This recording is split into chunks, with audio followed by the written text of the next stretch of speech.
Well, welcome to another edition of Coffee with the Mayor, and I'm excited to announce that this is our 30th episode of Coffee with the Mayor. I'm, of course, Mayor Lou, and today I'm super excited to welcome a man that wears multiple hats here in the city, at least currently, Yeah. and that's Ben Steketee. Ben is our fire chief, and he is also our building inspector and code enforcement officer. So, Ben, welcome to Coffee with the Mayor. Thank you. Glad to be here. Yeah, excellent. So, Ben, just to get started, the first thing we always do is we do something called the Mayor's Mug Shots. Okay.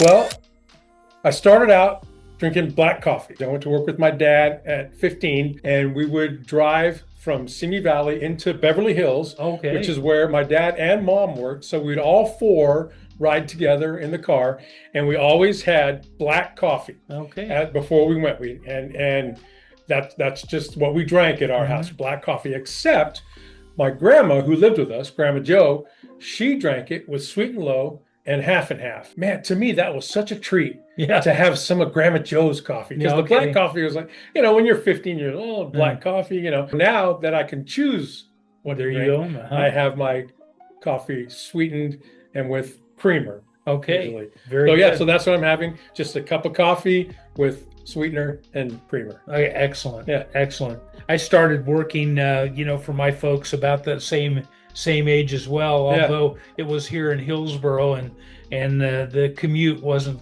quite what yours was. Yeah. I mean, I don't think anybody's going to compare us to Beverly Hills. We've got our own hills here in Hillsboro. Right? Hillsboro, yeah. As everybody knows, what's in the mayor's mug is coffee flavored black coffee. This particular version of coffee happens to be Black Rifle coffee, beyond black. So it's very dark, has a very deep taste, which I enjoy. When I'm not drinking rhubarb coffee, I'm drinking Black Rifle coffee.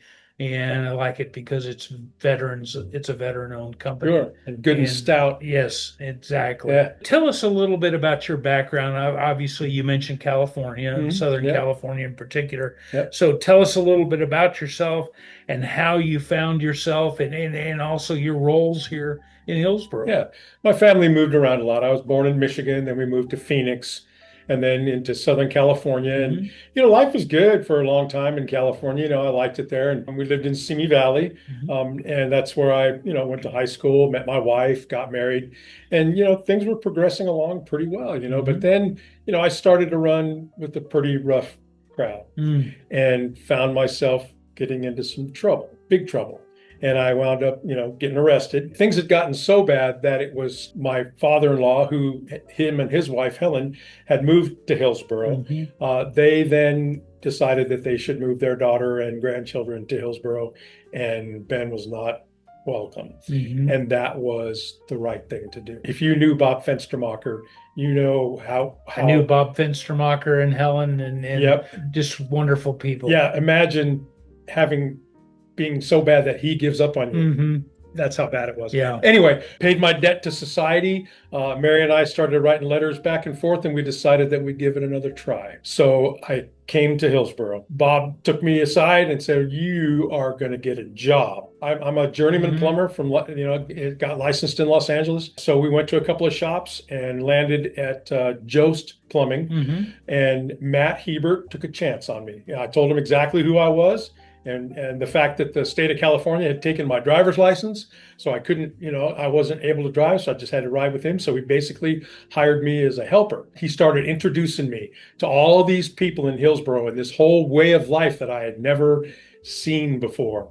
And then I met a man named Dale Winter. Dale Winter, he befriended me, and, he reminded me of some of my old biker buddies, big guy with a big beard and, liked to laugh, but totally different. He was a wholesome Christian family man, not a criminal, and it was like this whole other life, and he said, you ought to join the fire department. And so he brought me onto the fire. I met Wayne Lowry. Wayne said, yeah, we'll give him a crack, Later on, after about 3 years later, the mayor, Dolores Dalkey, calls me in her office. "Hey, Ben, Wayne's kind of on his way out. I'd like to put you in as chief." And I said, "Yeah, Yeah, right. I said, come on, I'm the new guy, And I said, what about like Mike Dirksen, Todd Helmer, Gerald Rollenberg, and all these, there's lots of guys that have way more experience. And she goes, yeah, well, I've talked to them and they seem to think that you'd make a pretty good chief. And I said, well, Mayor, there's probably something about me you don't know. She said, what's that? I said, well, I'm a convicted felon. And she said, oh, it's not for arson, is it? I said, no. She said, well, yeah, we all have skeletons in our There you go, closet. right? The other thing that happened around that same time is it was on me to appoint my assistant chief. So I chose Todd Helmer, the best decision I've made in my whole fire career. He's always had my back. There was a lot of contention when, you can imagine some of the veterans of the fire department here. Hmm. Who is this guy? Right. And but Todd always had my back. And on the fire ground, he's got this calm demeanor. He gets things done. He absolutely knows what to do. He's never gets befuddled, but he's not showing off. He's just he showed me what it was like to be a man in a Hillsboro man, not a Hmm. California Simi Valley man. I smile because Dale Winter and I were very good friends growing up. In fact, he was best man at my wedding, Ah, and he actually is a relative of my wife Lori, okay, which is not unusual in Hillsboro. sure, And I know that Dale was a dedicated member of the fire department here when no doubt. he could serve. Yep, Unfortunately, he was involved in an actual fire related accident yep, and got banged up pretty good yep. down in a fire in Peabody. Peabody. Yep. So that kind of curtailed a little bit of his Hmm. work with the fire department, but he always was an advocate for our fire department and helped set the standard with all the other people that you mentioned. And I Exactly right. certainly remember growing up with Wayne Lowry as our fire chief, Hmm. and he was very much dedicated to the fire department in No doubt. Hillsboro Yep. for He was sure. a great example Yeah, to me. yeah. Yep. That's a great story. It's a great story about second chances. This is where God put me, and it's been a huge blessing No, ever since. yeah. I've seen, that's one of the things as mayor that I've said many times and I'll continue to say it. You get a perspective that you don't have otherwise. And I have seen God at work so much in this community since I've been mayor. And it's not because it has nothing to do with me being mayor. It's because of the perspective that it gave Hmm. me to see him working here. Yeah, It just helps make us that special community that we are. no doubt. So that puts you on the fire department for a while now. And it's my understanding that come August of this year, you're going to be retiring off the fire department. Yep, But you won't be retiring from the city of Hillsborough just yet, that's the right? plan. So, what brought you to that decision? I mean, what told you that it was time to step back, at least on the fire side, and focus more on some of the other parts of your job with the city? Right. And, what are you looking forward to? Sure. The short answer is I'm aging out. No, Yeah, getting no, older, come and on. I'm starting to notice that decisions don't come as quickly. My responses aren't as sharp as they once were. It's a young man's game. Mm, It's a stressful position. There's so many facets of being fire chief that I really enjoy, and I feel that I'm good at. But there are certain things that are starting to wane. And so I feel that it's time. I don't want to be one of those guys that hangs on just to hang on. I'm super excited for Matt Hine to be able to take over. I really am excited to watch the regeneration mm, of the fire department, under someone else's sure. command. I think I've done pretty good at just kind of holding it together. When I got the job, I recognized that Hillsborough Fire Department was the leader in Marion County, Mhm. and so I did my best not to mess it up. Well, I don't think that I would characterize what you've done as just holding it Right. together. I feel like, and I've seen this as well. Under different leadership, elevate. From where we were to some higher level, and then when the handoff came, that next person came and continued that elevation, that track, to helping us grow. I've seen it on the city administrator side, and I've certainly seen it here, and it'll be interesting to see with Matt coming on, what that's going to look like, just like it's what things are going to look like under Danielle's leadership. Yeah. But you just God takes, and brings the right people at the right time to do the right things. That's what I believe. Yeah. And I've seen it happen. As you said, it's a younger person's game, and I'm Mhm. excited to see younger folks stepping up into roles of leadership in the city and taking on some of these new things. Talk a little bit though about the other part of your job that you're going to be spending a little more time on. Right. Most of my day is building inspector. Hmm. I spend a lot of time in that role. The other large portion of my day is fire chief. Hmm. And that is not just my work a day, that's evenings and weekends as well. Right. Hmm. And so that doesn't leave much time, Sure. and clearly code enforcement has been backburnered. I've Hmm. had other people come and help me, Sure. Doug Dick and Dwayne Hmm. McCarty, they Right. they helped me with code enforcement. It's a sucky job. Right. Right. It really is, and I don't like it, and nobody really likes it, but it needs to be done, and I recognize that, and I have backburnered it for too long, Mm. and so now as I retire off the fire department, that'll free up time during my workaday to address some of these code enforcement issues that have been ignored for too long. So that's my intention, and I apologize to the citizens of Hillsboro that it's gone this long, but I do certainly intend to make some vast improvements. I don't think any that I would consider an apology required. I think it's just a matter of, again, of prioritizing Hmm. the limited resources that we have. I started out my career in college working for the city of Emporia in the city manager's office. Okay. And, they have a fairly large full-time fire department.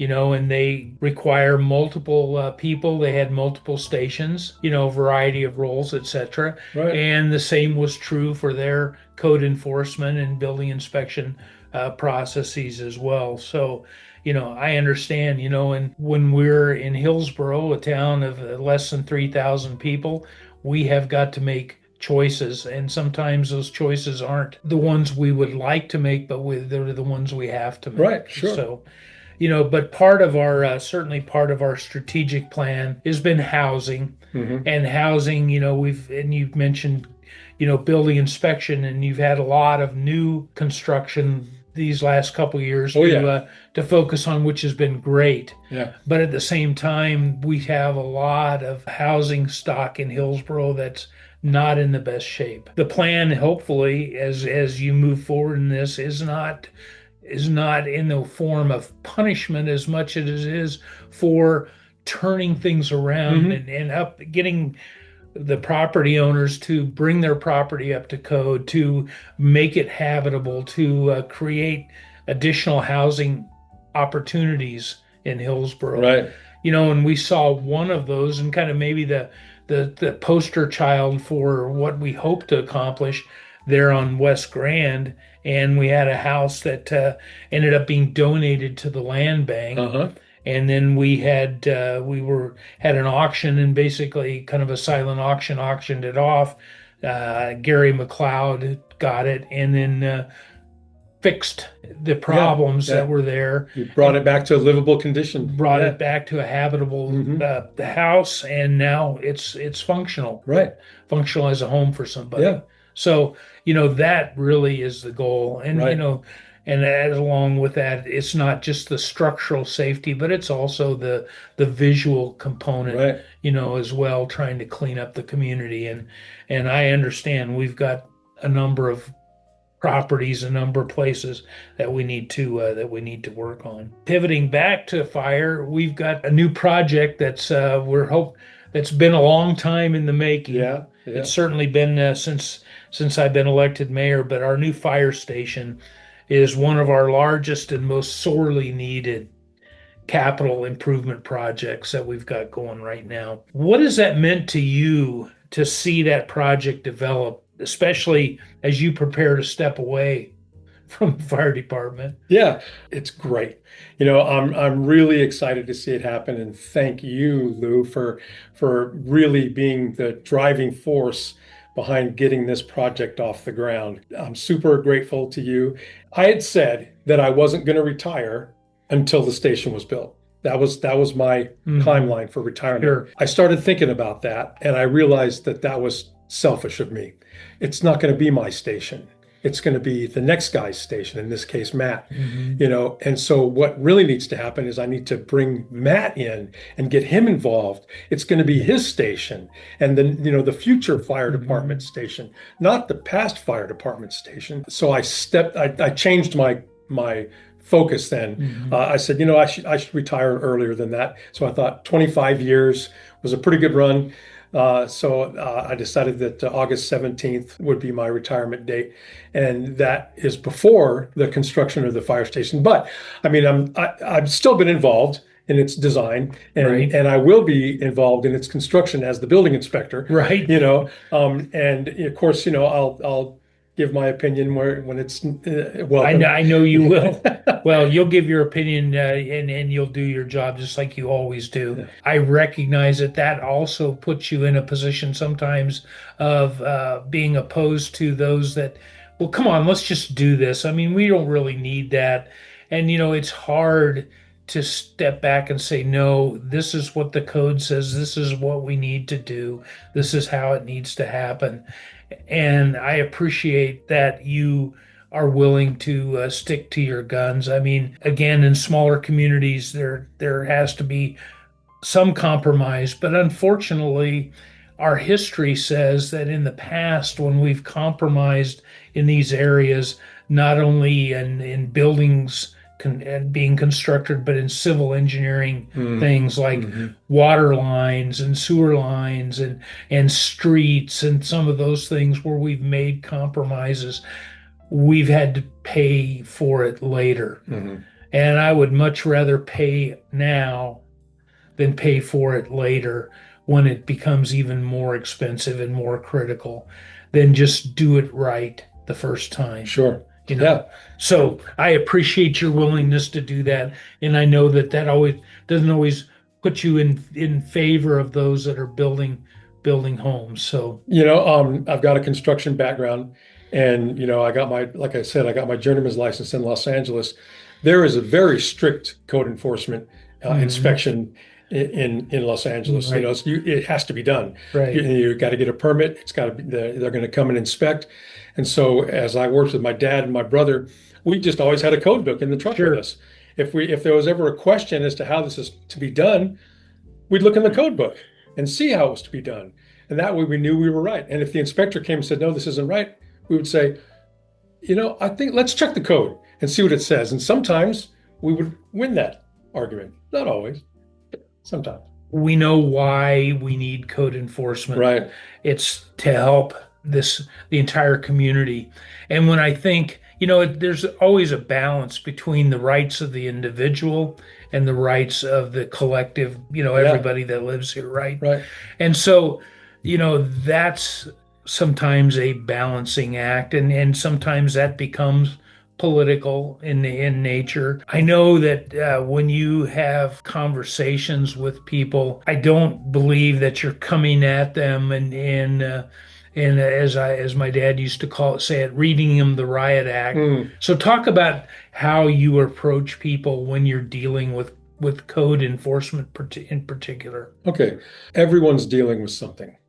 Everyone has something that they're dealing with. Things can get out of control. And I know that that's happened in my life, and I've seen it happen. It's not someone's fault. It doesn't make them a bad person, anything like that things have gotten out of control. It's just the situation. So I try to treat people with dignity, no matter what. Oftentimes, the complainant is painting a picture of the individual as being not a good person. And so therefore, this is why they're, and I don't agree with that. I think that the violator deserves dignity as well. So I try to treat them with dignity. I try to get them on my side to understand that, yes, I represent the city. I'm the government coming to you and telling you what you have to do. And sometimes that's uncomfortable, but, let's work together. Let's try to figure out a plan here. I often ask the violator, how much time do you need? What do you think you need to get this done? And then they give me an answer. And then I say, okay, so you're telling me that within 2 months or 4 weeks or whatever, you're going to be able to get this. So I'll get back with you Mhm. at the end of that time and we'll have a look and see how we're progressing. Mhm. And oftentimes, if I see progress, I'll applaud that progress and, encourage them to keep going until it gets done. And sometimes that backfires on me, but I still think it's a good approach. There's those that will take advantage of that. And so then you have to take it up to the next Mhm. level. Like I say, it's not a super pleasant job, but I know how to do it and I'm willing to do it. And I want to do it because when I finally do retire completely, I want to leave behind 3 good departments. That's my intention. And so this is the one that needs me to focus on and Sure, improve. So, right. I appreciate that, and it's. I talk about. I've talked about this to our the other enforcement agency we have in town, our police department, mhm. and I always talk about the touch that it requires Yeah, in a small town. You can't just. It can't always just be black and white. It can't all. You have to be able to know when to push and when to step back, yeah, and again, treating people with dignity, no matter who they are, right. because in those situations, as you indicated, and especially maybe more so for the police, you're catching people, on their worst day, Oh or yeah, one of their toughest days, yeah, and so it can be challenging for yeah, sure. At the same time, the goal for you, the goal for our police department is to have a safe community, to right. have a community that's attractive, that people want to live in, but it's more importantly that it's safe to live in. And so when it comes to community safety, that's kind of where, as mayor, that's where my line is drawn. I'm not going to be forgiving if I'm concerned that it's a matter of public safety. Hmm. Those things have to be addressed, and if we have to bring down the full weight of what we can bring to bear, then so be it. And But we've done that. right. Sometimes that's what it takes. Right.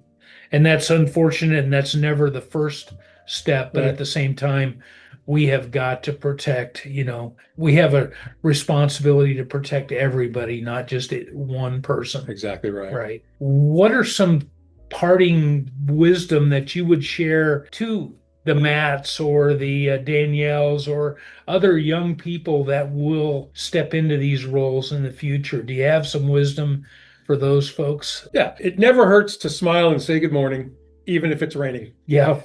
Approach the day and with a positive outlook. One thing that I learned from a preacher from the pulpit, he said, you have to position yourself to receive God's blessing. In California, I had gotten out of position. I was not receiving God's blessing. Mhm. I was out of position. I was doing things that I knew were contrary to what the Lord wanted me to be doing, Mhm. what my family wanted me to do. Just everything. Then I got a second chance. I came to Hillsboro and I knew that I needed to position myself to receive God's blessing. That means stay away from that type of crowd, stay away from that type of stuff that caused me, that was too much of a temptation for me. Focus on doing what I knew to do, what was right in front of me. Do the job that's in front of you to the best of your ability.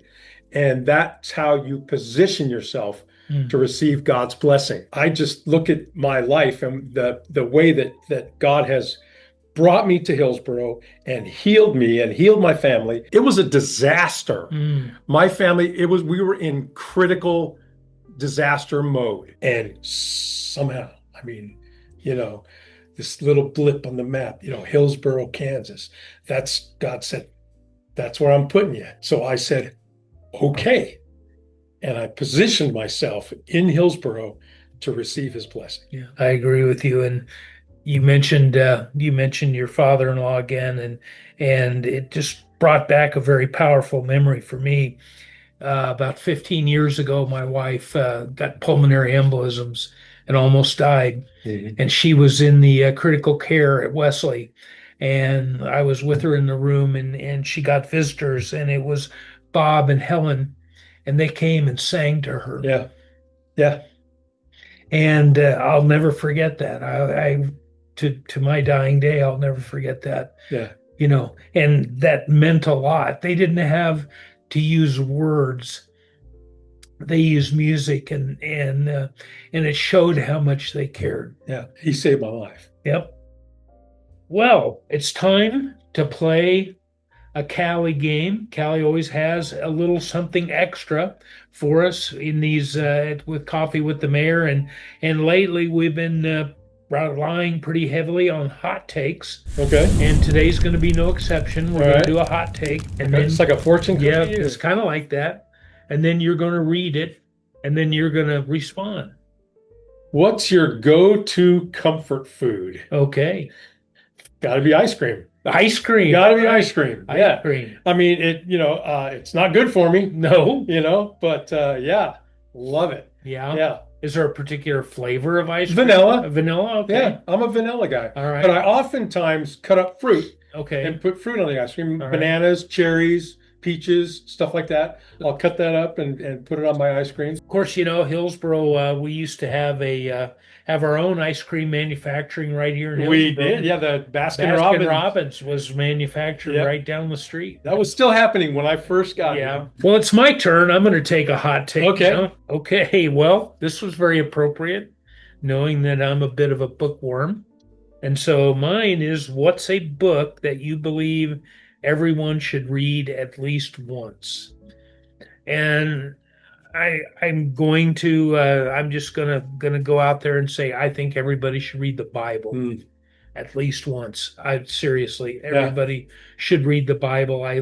I love books, and I have a whole list of books that I could provide to somebody who might be interested. But if you're gonna read one book, it should be the Bible at least once. Absolutely. Well, that kind of takes us to the end of this edition of Coffee with the Mayor. I'm looking forward to celebrating with you in August as you step into a more focused role on the code enforcement and building inspection side, because there's still a ton of work there. Yeah. And, obviously, the goal will be to set the stage for what's to follow there as well. Yep. So that'll be another legacy that you're going to leave with the city of Hillsboro, which I'm very fortunate that we've had you to provide that for us. The fire station, it's coming. Yeah. And it's been a long time coming. And if I have apologies, it's that it took us this long to get to this point, because unfortunately the deliberations or the time that we've spent trying to figure out when was the right time, how much was the right amount of money, the cost has just grown exponentially. And the financing, that took us down a path, that didn't pan out. Right. So there was a lot of time spent on trying to get that USDA, financing, Right. and that didn't pan out. So, these things take time. Yeah. Lou, Unfortunately, they do, and then and that's maybe as it should be on the public sector side, Mhm. because it's not just our money, that we're talking about; it's all of our money. Right. That's a responsibility that we have to be good stewards. Right. And so, but I'm excited about what we've got, and I'm excited that we can move this forward. And before this year's over, we're going to break ground. And next year, we're going to have something that we can all be proud of. Is there anything that you would want to plug for the fire department or for yourself? Maybe you'd want to talk about how people actually, if they were interested in being part of the fire department, how do they go about getting involved? Yeah, we have, I don't know how Matt's going to do it, but what I do is if someone approaches me, wants to join the fire department, at this point, I tell them, I'm sorry, we're full. Right. But which is fantastic, by the way. Crazy. But as we move into the new station, there will be some openings. And Right. my position, I'll create an opening. What we do is I call them, they're prospective firefighter. I call them prospects. You prospect for 6 months. That means you come to every meeting, you come to every fundraiser, you participate in the fire department, and we get to know you and you get to know us. And then at the end of that 6 month period, then I have the fire department vote. Now that's not to say whether they get hired or not. That's to give me insight as to whether or not I want to hire them. Sure. I still make the ultimate decision. Well, and the city administrator, myself and the city administrator make the ultimate decision as to whether or not to hire a firefighter. And then once we do, then there's a year where, I put them in. We have lots of used gear and used equipment. I put them in something that fits and something that's appropriate as far as bunker gear and protective clothing, because it costs a tremendous amount of money to outfit a firefighter. And we have, 27 volunteers, and each of them has, $10,000 worth of equipment that they have issued to them. So it's a significant expense for the city. And so I want to make sure that we have someone that's dedicated. If they've passed their firefighter 1 certification, they will be allowed or able to go into the fire, structure fire, a wildland fire. That's it. You don't need any real. I mean, yes, there's training, but to enter a structure that's burning, it takes a significant amount of training, and trust.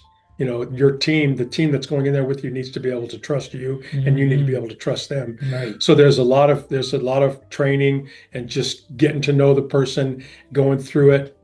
And so once they meet that milestone, then they get their gear. And then also with driving the apparatus, I have Merlin. He's our driving instructor. He'll take that rookie and take them out on Saturdays or whatever, and take them, because we have a variety of apparatus, take them out in each apparatus and show them how it functions, how to drive it in an emergency. And there's a tremendous amount of training that takes place, even just for rank and file firefighters, and even more for our officers, and chief officers. So it's a big ask to be a volunteer firefighter, but we're so blessed that I've had to turn away 3, so far since I haven't been able to accept any. Now, there is an opening right now because Rusty Moss retired, but I'm not going to fill that opening. I'm going to let Matt fill that. Okay, opening. sure, that makes sense. Yeah, for sure. And then when I retire, there will be another opening. So there will be some openings. So people that are interested should let Matt know. And if people need to get a hold of you for a building project or anything like that, or maybe talk to you about code enforcement issues, what's the best way for them to reach out? Call my cell phone. Okay. 620-947-1568. That's it. It's a city phone, so it's not like my personal phone. Call me with questions, call me with inquiries, complaints, whatever. If you don't reach me, text me, or you can always email office@cityofhillsboro.net. I've been asked before, but if somebody contacts you about a code enforcement issue, you treat that confidentially. Absolutely. Absolutely. Yeah. I stand in the gap between the complainant and the violator. I don't want there to be conflict in the neighborhood. Right. So I want that complainant to be, and it's unfair to say complainant, but that's what it is. I want that complainant to be able to issue that complaint with confidence that it's not going to get back to their neighbor who complained. So yeah, I keep that confidential. Okay. Yeah, and I take that seriously. Yep, I know you do. So that brings us to the end of the 30th episode of Coffee with the Mayor. As always, be sure to check us out on Spotify and our YouTube channel. Be sure to hit like and subscribe. Be sure to watch for new episodes on the final Friday. That's generally when they drop. So the final Friday of this month will be when this episode will air for the first time. We'll try to keep you updated. It's your job to stay caffeinated. Thanks, Hillsboro, and we'll see you next time.